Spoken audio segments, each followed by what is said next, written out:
Hey guys, it's Ashley again. I told you I would make a mini episode for this week since we didn't record one, but this episode turned out to be less than mini. So you'll just have to deal with a less than mini episode, which I'm sure you're just completely broken up about. This episode is about spooky games that you probably shouldn't play, but I'm not going to tell you what to do because I'm not your mother. It was originally supposed to be one that I was going to do around Halloween, but I didn't think I had enough information for. Well, turns out I was wrong. But I decided to go ahead and share it now because spooky, creepy pasta games are kind of fun to read about. Less than fun to read about at 3 a.m., but here we all are. So now I'm going to go over these, and you'll have to forgive me because I have my notes like right here. And I'm going to be looking down because there are a lot of rules to some of these. If you play them, let me know how that works out for you. I'm not going to touch them. They're creepy enough to read about. So if you've ever played them, or if you plan on playing them, maybe make a video of it, or at least tell me how it went, because I'd like to see that. But I'll let you do that, not me. So let's just dig right in. The first one is called The Midnight Game. Spooky enough. It's said to have been used by ancient pagans to punish criminals or just to test their own bravery, I guess, to make a man out of you. So what you do is the player or players, they each hold a candle, a lighter, and a canister of salt. As we all know, salt protects us from the demons and ghosts. The goal is to outrun someone called the Midnight Man. No thank you. But every other light in your house should be off, so you're running from the Midnight Man with just the light of your candle. I'm too clumsy for that. But you're supposed to just run around in the dark until he decides to leave. And then you win. It says that if you feel a cold spot, or maybe if you see your candle flicker, the light flicker, that means that the Midnight Man is nearby or next to you, and that you need to keep moving because he's too close. If your candle goes out, you should probably just run because that's terrifying. But you have 10 seconds to relight it, or you can use your salt, put a circle around you to protect you. And if you can't relight your candle, just sit in the circle of salt until he leaves. I'm not sure how you're supposed to know when he leaves because your candle's out. I don't know. Just hope he leaves. I would sit there until it's daytime, I guess. If you fail to do either one of those things, you're just out of luck.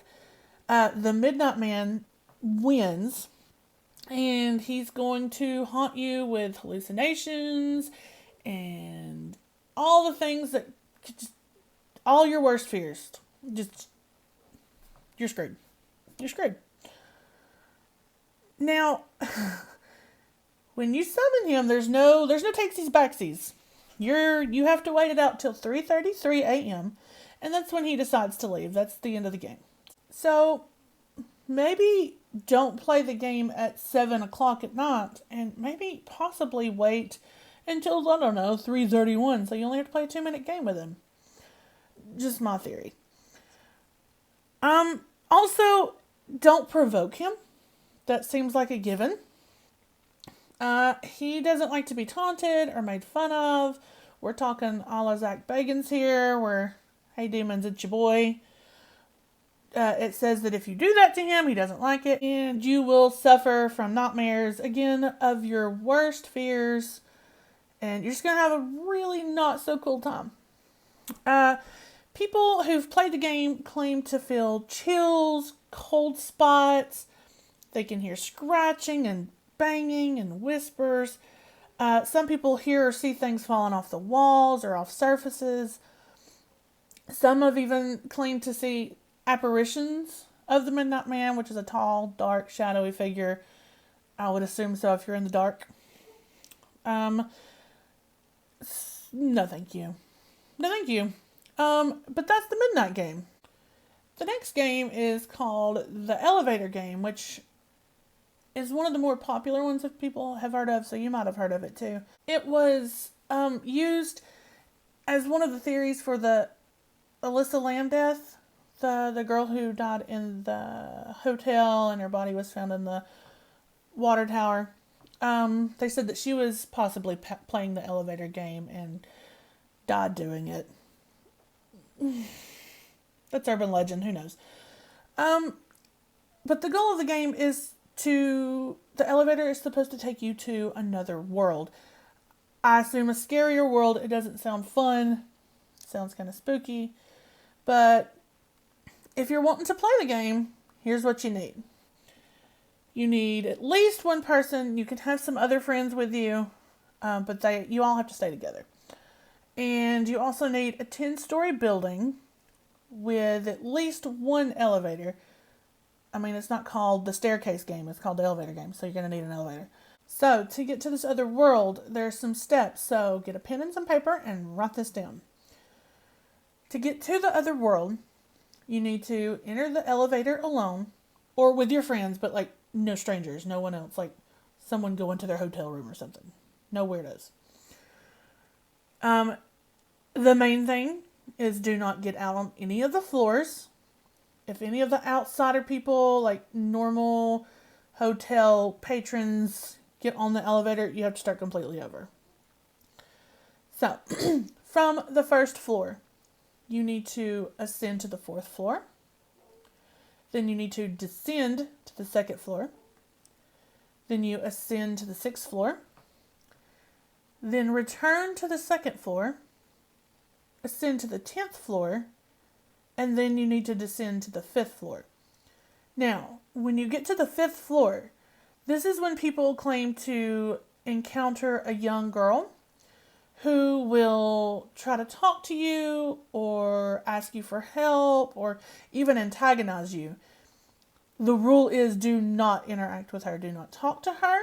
I would assume not even look at her. Just she does not exist. Don't even bother. Now, when you get to the 5th floor, you need to then press the button to go to the 1st floor. When you get to the 1st floor, 2 things might happen. If the elevator gets to the 1st floor, you need to get off the elevator. You need to leave. Do not look back. Do not talk to anybody. Just leave. Now, if the elevator starts to go up instead of going down to the 1st floor, you've been allowed to go to the other world. Now, when you get to the 10th floor, things are going to look a little different. They might seem a little off. It will be empty. There's not going to be anyone there. The power might be out. Some claim to be able to look out windows and they can see a red cross in the distance, and only a red cross in the distance. That's spooky enough. Now, if you choose to exit the elevator, you can supposedly get off the elevator, look around, explore. But if you see the woman again, do not interact with her. Just ignore her and don't let her try to stop you in any way. Now, when you're done exploring, you obviously want to come back to your world. And this is how you need to return. Now, if you choose to stay in the elevator, like not get off, not explore, you're like, okay, cool, I'm here, let's leave. Then you need to just press the button for the 1st floor and then return home. Now, you might have to keep pressing the 1st floor button more than once to finally get it to work. Now, if you choose to get off the elevator and explore, there are going to be rules that you need to follow to get back. Now, the very first rule is you need to use the same elevator you used to get to the other world. Don't go to another elevator. Go to the same one. You have to follow the steps 2 through 7 from before. And that's the 4th floor, down to the 2nd, up to the 6th, down to the 2nd, up to the 10th, back down to the 5th. You have to finish on the 5th floor. When you reach the 5th floor, you need to press the button to return to the 1st floor. Now, the elevator may attempt to take you back up to the 10th. If it does that, then you need to start pressing any floor button you can to between where you're at and where you're going. You do not want to get back to the 10th floor. When the elevator actually stops, if it stops, then you need to try to get back to the 1st floor again. If you finally get to the 1st floor, you need to check your surroundings. If it looks anything different than normal, if something just seems off, just even the smallest detail, do not get off the elevator. You need to repeat the steps from 2, 4, 2, 6, 2, 10, 5, until things look normal on the 1st floor. Once you're absolutely sure, absolutely confident that you've returned to your real world, then you can exit the elevator. Don't look back, just leave. And that's it. I don't know what you're going to find in that other world, but be sure to let me know when you get back. Okay, this next game involves mirrors, which is, it's just cliche spooky. That's what's going to happen. Now, as long as we have had mirrors, I guess, it says that they can form windows to the spirit world. We can see other worlds from our mirrors. People use them to speak to the other world, to see people or things from the other world, etc. And that's what we're going to do in this game. It's called Triple Mirror. And you start the game by cleansing the room, which I assume means burning sage or any other way that you cleanse a room. I don't know. Windex and Lysol probably wouldn't hurt either. I don't know. Just make sure your room's clean. And then you need to put a line of salt on all the thresholds of this room and all the windowsills that may be in the room. Then you need to line up 3 mirrors in the room that, when they're set together, will bounce the reflection of the door to the other mirrors, because you need to look behind you to do this. And then when you have everything set up and everything's cleansed, you need to light a white candle, because I guess ghosts are attracted to white candles for some reason, and place it on a threshold to attract the spirits. So you're going to be looking at the mirrors. Back on a threshold behind you, a doorway, you need to light a white candle. Now, when you gaze into the mirror, it's said that you can see the spirits that may be in your home through the mirror. So, I would assume you turn around, there's nothing there, but you can look at them through the mirror. I don't know why you would play this game, other than to see something. I don't need to know if there's anything in my house. I don't know about you. But, maybe it's fun to try. Okay, this one, I added this one in. It's considered more of a ritual than the game, but I thought it was kind of cool and kind of spooky at the same time. It's actually listed on Reddit as a creepypasta, so I don't know how true it is. I didn't see any accounts of people actually playing it, but it just seemed kind of cool and kind of spooky. It's not to be confused with a voodoo ritual that has the same name. I didn't even look into it because voodoo is very creepy to me. Now, there are lots of rules and lots of supplies to this, so get ready. So what you need for this game is a large, quiet room, preferably that doesn't have any windows. And if you do have windows, you need to cover them so that, absolutely no light gets through. It should also have a door that can close completely and that can latch securely. You'll also need a candle, preferably, again, a large candle that won't burn out or burn down very quickly, because you're going to need it to last a little while. And, of course, a lighter to light the candle. You need a small bucket of water and a clean cup. You need an electric fan, and we'll get to why in a minute. 2 large mirrors, an alarm clock, 3 chairs, a fully charged cell phone, a partner that you can completely trust, that will follow the rules and will take the game seriously. And you need a small object that holds a sentimental value or an emotional value to you. I would assume that's my phone. Maybe a locket or, I don't know, a sweater that a loved one gave you. I don't know, just something that means something to you. Now, you should probably get started at about 11 o'clock to get all this stuff together. Because when you actually play the game or perform the ritual, you're going to have 3 minutes to kind of set everything up. So you need to prepare ahead of time. So to prepare, at 11 o'clock, you need to, in your closed off room, you need to put one of your 3 chairs facing north. This is going to be your throne. This is where you're going to sit. The other 2 chairs that you have need to be on either side of the throne, and they need to face it. So, like you're talking in a triangle here. So you have your throne and 2 chairs. These chairs belong to the queen and the fool, which, when I did some research, didn't really mean much to me, but maybe you might can find some more insight as to why they're called the queen and the fool chair. And they should be about an arm's length away from the throne. I can see that. So they need to be kind of close together.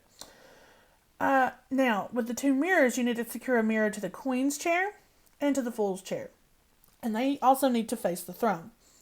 So when you're sitting on the throne, you can see your reflection and your movements in the periphery of your vision without turning your head to look at either one. You are not supposed to look into these mirrors. It's just for you to see. Now you need to place the bucket of water and the clean cup in front of your throne, just kind of out of your reach. It's not for you technically, but kind of out of the way so that if you get up, you don't trip over it. You need to place the fan behind you, behind the throne. And again, we'll get to the reason why here in a minute. And don't set it on the high setting, either medium or low. That should be enough to do the trick. Now, when you're done setting this up, you need to leave the room. You need to turn off the lights, and you need to leave your door open to this room. Now, you're done with this. So now you can go to your room and take a nap till 3:30. Now, you need to keep your cell phone charged. So while you're taking your nap, let's charge your phone. Because it needs to be fully charged. You need to be able to keep it and use it. Keep your candle and your lighter with you also. Mainly just close to you so that when it's time to get up, you have it there and you don't need to go looking for it. Now, sleep until 3:30 and wake up. When you get up at 3:30, you're going to have to get to work very quickly because you only have 3 minutes. When you return to the room, you light your candle and you grab your phone. And of course, you keep your sentimental object with you at all times. This is going to help you. You remember that movie Inception where they had to keep a token with them to let them know if they're still in the dream or not? That's kind of what this sentimental object is going to do. It's going to help you get back. Now, when you get into the room, close the door behind you, and your partner needs to be outside of the door, ready for when it comes time to get you. They need to be very still, and they need to be very quiet. Now, while you're making sure your candle doesn't go out, you need to sit down and put the candle in front of you. Now, the fan is on behind you, but your body needs to be blocking the air. This is so that if you happen to slump over like this, the fan can, you'll be unblocking the fan and the fan can blow the candle out. Because the candle is essentially how you're going to finish this ritual. Now, like I mentioned before, do not look into the mirrors. Do not look into the candle's flame. Apparently, if you do, you can be pulled into the mirror and you'll be trapped. No big deal. Now, if all of this is done and it's done correctly, you can start. The whole point of this game is for kings to join you while you're sitting on this throne, and you can ask questions and they will answer those questions. Now, don't be silly and don't ask silly questions because these are kings. You need to ask royal questions, right? They don't want to be annoyed. Fair enough. Okay, again, don't let your candle go out as you're playing the game. This is how it ends. Now, at 4:34 a.m., so you have an hour and 1 minute, I guess, to ask what you need to ask, and then the game is over. Now, at 4:34 a.m., this is when your partner should call out to you from the other side of the door. You know, your partner's standing outside. They need to call out to you. If you don't respond, then they need to call your cell phone and try to get you to answer that way. Now, they need to stay outside the door at all times, but if neither of these ways work to get you, then that's when they need to go inside of the room. They need to call out to you, but they cannot touch you. They need to only call out to you. Now, if that doesn't work, they need to use the cup to get water out and splash you in the face with it. If that doesn't work, I don't know what to tell you. So, but they're not supposed to touch you. If you're conscious enough, you need to be able to use your sentimental object to pull you back into consciousness. However, if you're conscious enough to do that, I would assume you'd be conscious enough to wake up if somebody's yelling at you. But that's neither here nor there. Now, as soon as you are aware that the time is up in the game and the game is over, you need to stand up, you need to blow out the candle, and then you need to leave the room to signify closure. I would assume also closing the door might help. Now, that should be the end of the game, but there also are some warnings that go along with this game. If you do not wake up at 3:30, don't continue with the game. If you make it to the throne room and the door's closed, remember you have to leave it open. If you find that it's closed, don't continue with the game, and you need to make sure everybody in the house needs to get out. And you cannot return until 6 a.m. If you go in and the fan's not working, or if it's broken and you can't get it to turn on, again, you need to leave the house, everyone else needs to leave the house, and they can't come back until 6 a.m. Don't let your candle go out before you're finished. That's why you have to have such a big candle. Again, don't look at the mirrors at all. You can't leave your phone until 4:34 a.m. And of course, don't be disrespectful. Don't be arrogant. Don't come in, hey, demons, it's your boy. And that is how you play Three Kings. That is a lot of rules, and that is a lot of warnings. I feel like it's almost not worth playing, but that's just me. Now, this next game is called One Man Hide and Seek. It's kind of funny, but it's also kind of not. It's kind of really scary. But, well, let's talk about the game first, and then maybe you'll figure out why it's so funny. Okay, this one is supposed to be played by yourself, or, maybe don't play it at all, but whatever. So you got to make sure that you are the only one in the home. There's no one else home. You're going to be by yourself. Again, the name is called One Man Hide and Seek. Now, the first thing you need to do is you need to replace the stuffing in a doll with like rice and nail clippings. I don't know the ratio of rice to nail clippings. I don't know the significance of the nail clippings. It seems kind of gross. I don't know how long you have to keep clipping your nails to make enough to stuff a doll. Those are questions I don't have answers for. I'm just here to report the game. But once you filled it up, you need to sew it up. So the next thing you do is you, just casually toss the doll in a tub of water. And then you tell the doll that, hey, I'm going to be it first, okay? Come find me. Okay. Ew. Gross. Um, Now, what you need to do is you need to go around your house. You need to turn off all the lights because it's hide and seek. And then all other noises need to be turned off except for like the white noise from a TV, which we've all grown up and watched The Ring, I think. And just the mere fact of static on my TV freaks me out because of that movie.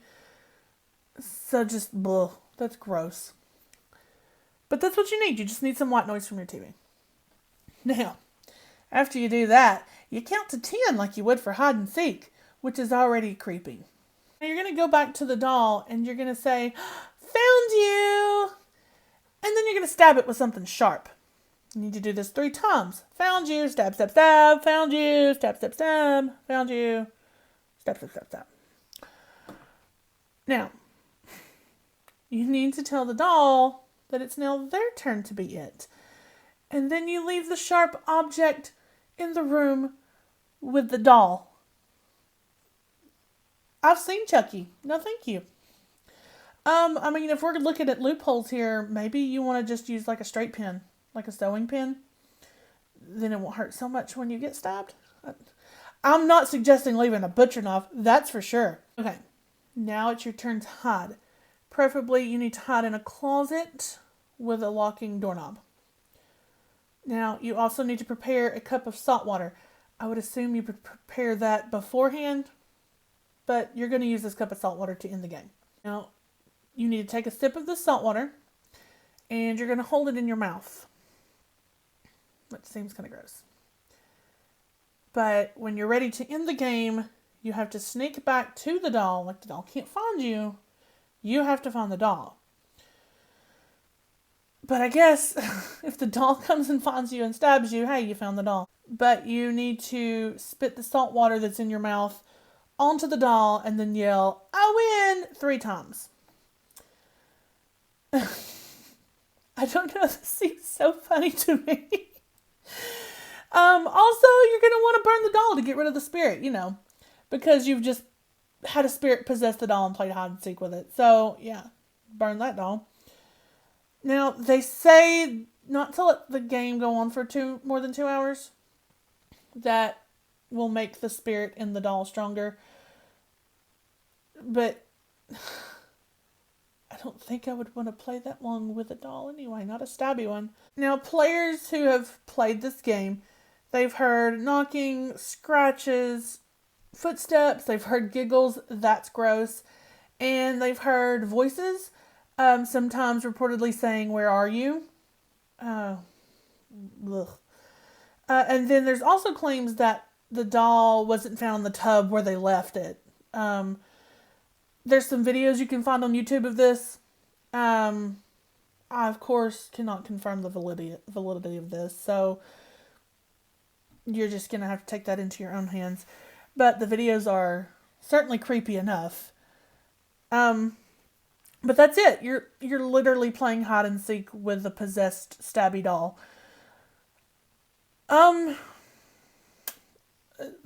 Let me know how that goes for you. Now this one's another quickie game, but it was still kind of spooky, so I wanted to throw it in. This one's called Charlotte's Mirror. I've also seen it called Charlotte's Web. Creative, right? But this is a game where you are going to summon a spirit named Charlotte, hence the name. Now, if she's in a good mood, she'll be super nice, and from what I understand, you can ask questions to her. But if she's not in a great mood, you're gonna pay the price for that. So, what you're gonna do is you need to have 2 players, and you need to sit in a room with a large mirror. Now, I'm assuming it's gonna be like one of those huge floor mirrors. Now, what you're going to do is present an offering to Charlotte. Now, remember, this is a young girl. She likes presents, toys, just something a kid would like. Now, if she likes your offering, she will answer all your questions until you're ready to end the game. if she doesn't like her offering, she's going to make you pay for it. It doesn't really tell me how you're going to pay for it, but maybe she just haunts you forever. Maybe you have nightmares. Maybe you have hallucinations. I don't know. Maybe she's in cahoots with the Midnight Man and they're going to terrify you for the rest of your life. But just give her something she's going to like, right? Now, she really hates fire, so don't use a candle while you're playing. I assume this is another game that needs to be played in the dark anyway. That's the whole point of these games. It makes it scarier, etc. I don't know. Maybe ghosts don't like... They like it dark. I don't. Anyway. It's also said that she does not like pedophiles. If this is real, maybe there's a reason for that. So kind of just make sure you're not one of those either. For more reason than wanting to summon a ghost to talk to him. Let's just not be pedophiles, okay? I added this one in here too because it's kind of funny and urban legendy. But it seems like something that I would have played if I were a kid. Middle school, lots of other stuff. And then been terrified for the rest of my life about it. But anyway, it's called the Thumb Game. Now, legend has it that a 20-year-old woman was brutally murdered and dismembered in like a small villa. Police were able to find and collect all the parts of her body except for her left thumb. So, the game here is to find her thumb. So players need to sit in a circle. They need to light a candle in the middle of the circle. And then they need to grab the thumb of the person to the right, which means you're going to be holding their left thumb. Now, from what I understand, you've got a thumb here and you're holding somebody's thumb here. That's how this works. You're completing a circle here. Now, everyone needs to keep their eyes closed, and they need to keep them closed for the entire game. Do not open your eyes. Now, when you're playing this game, everyone needs to imagine the villa very vividly and then recite a chant in Japanese. One, I'm not going to recite the chant because I don't know Japanese. And two, I didn't go find this chant. Maybe superstition. Maybe I'm lazy. But you can find it online if you want to play very badly. But this chant is going to transport you into the villa where you can search for the girl's missing thumb. Now, if you blow out the candle, you're going to be transported back. So the candle has to be lit to play the game. Now, if you feel any taps on your shoulder, you need to just ignore it. Besides, no one in your circle needs to be tapping you on the shoulder because you're using both your hands. If you find the girl's thumb, you blow out the candle, and you win the game. Yay! And wish that you have will be granted. But, if someone lets go of your thumb while you're playing, you're going to lose, and you're also going to lose your thumb. And if you happen to open your eyes, or if you turn around when you feel a tap on your shoulder, or if you just let the candle go out on its own, you're going to be killed, and you're going to be trapped in that villa that you're transported to. And you're going to be turned into a ghost, and you're going to be forced to tap and kill other players for eternity. So you're stuck in the villa, and you're going to be one of the ghosts who try to stop the other players from winning. I would suggest not playing. But let me know if you do. Now this one is considered a game, but I'm looking at it more like you're lonely and you need a friend or you want a pet demon. It's called the Closet Game. And if you want your own personal pet demon for your home, then this is going to be the game for you. Now, the first thing you need is a closet. And you need to get into your closet and you need to shut the door. So it's real nice and dark. And then you just wait. You just sit and wait. Now, you're going to need matches. And while you're in there waiting, you need to hold up a match and recite, "Show me the light or leave me in the darkness." And you might have to do it more than once for it to work. But the idea is if you have the demon, if you summon the demon there, the match is going to launch. If you hear whispering, do not turn around. Do not look what the whispering is. Unless you know someone else is in the closet with you and that they're human and that you know them, you don't need to turn around anyway. It's not going to be anything you like.